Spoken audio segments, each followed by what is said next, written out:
Hi, welcome to Invention and Discovery. What if I told you that one of the most revolutionary inventions of the 21st century failed? Not because the technology was bad, but because the world wasn't ready for it. Imagine walking down the street with a computer sitting right in front of your eye, giving you directions, answering your questions, translating languages, and recording life's biggest moments without ever touching your phone. It sounds like something from the future. But over a decade ago, Google actually built it. It was called Google Glass, and many believed it would replace the smartphone forever. Instead, it became one of the biggest failures in consumer technology. Yet here's the twist. Many of the ideas inside Google Glass are quietly powering today's smartest devices. And nobody saw it coming. Imagine a world before smartwatches, AI assistants, and augmented reality. In the early 2010s, smartphones had already transformed how people communicated. Every message, map, photo, and search required pulling a phone out of your pocket and staring down at a screen. Engineers believed there had to be a better way. What if technology could stay out of your hands and become part of your natural vision? Inside Google's secret research division, Google X, scientists weren't just asking how to make a better phone. They were asking a much bigger question. Could a computer become something you simply wore? The project wasn't about creating another gadget. It was about creating the next generation of computing. The goal was ambitious, a lightweight pair of glasses that could display information directly in front of your eye while allowing you to interact with the internet using only your voice. Building such a device seemed almost impossible. In mid-2011, Google's first working prototype weighed nearly 8 pounds, or 3.6 kilograms. It was bulky, impractical, and nowhere close to something people could wear outside. But the engineers kept refining the design. By 2013, they had reduced the weight to roughly the same as a normal pair of sunglasses. The world got its first official glimpse of Project Glass in April 2012, when Google released a concept video showing people receiving directions, taking photos, translating text, and making video calls through a tiny display floating above their right eye. Only weeks later, Google co-founder Sergey Brin appeared publicly wearing a prototype. Suddenly, this wasn't science fiction anymore. It was real. But here's where it gets amazing. On June 27, 2012, during the Google I/O Developer Conference, Google delivered one of the most unforgettable product demonstrations in technology history. Instead of simply walking onto a stage, professional skydivers wearing Google Glass jumped from a blimp thousands of feet above San Francisco. As they descended, the audience watched a live video feed streamed directly from the glasses. After landing on the roof of the Moscone Center, cyclists wearing Google Glass carried the devices through the city before handing them to Sergey Brin on stage. The crowd erupted. It wasn't just a product launch. It felt like the beginning of the future. Google announced the Explorer Edition, allowing developers attending the conference to pre-order the device for $500. The following year, in February 2013, Google launched the famous #IfIHadGlass contest. Thousands of hopeful users explained how they would use the technology, and roughly 8,000 people were selected as Glass Explorers. Their devices began shipping on April 16, 2013, marking the first real-world rollout of Google Glass. The hardware itself was astonishing for its time. A tiny 640 by 360 display projected information just above the wearer's right eye.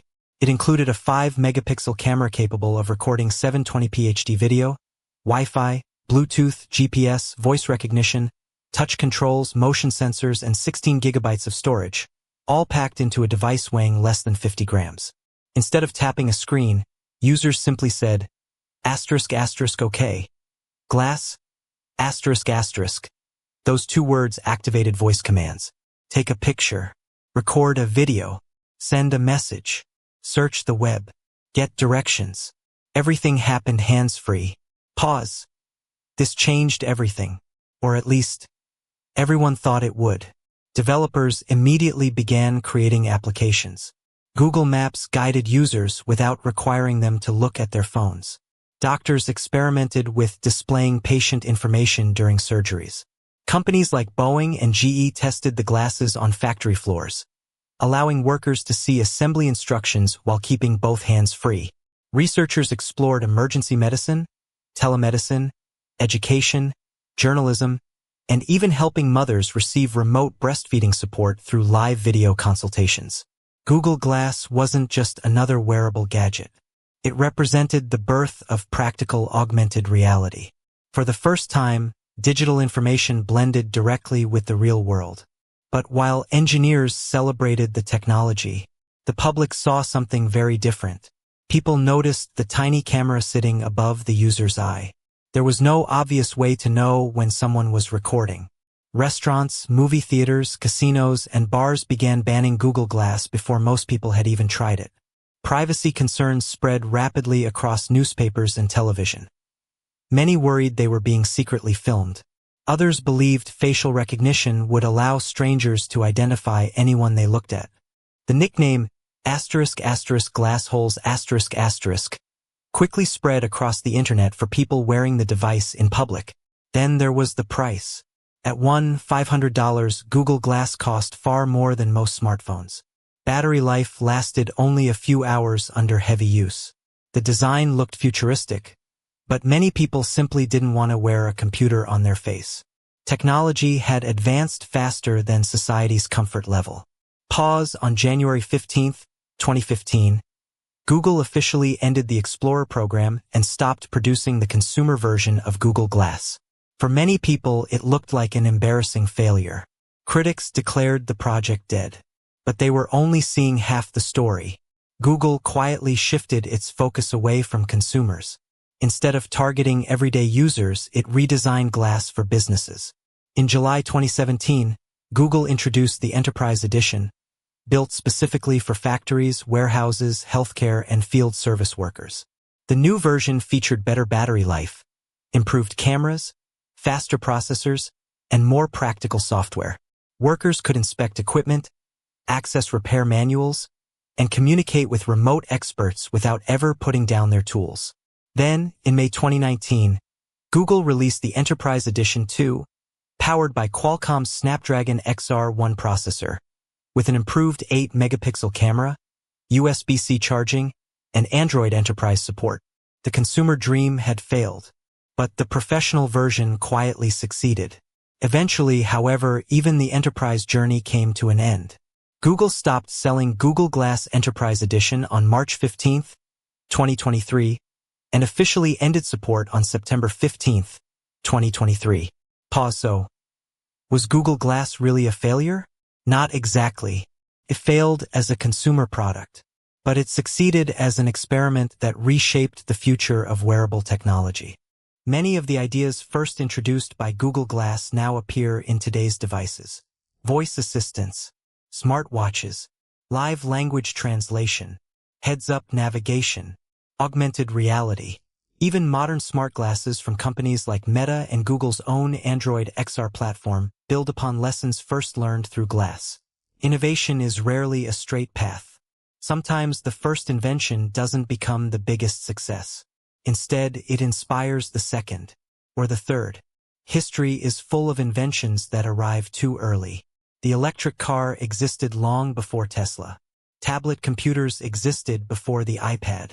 Virtual reality existed decades before modern headsets. Google Glass joined that list.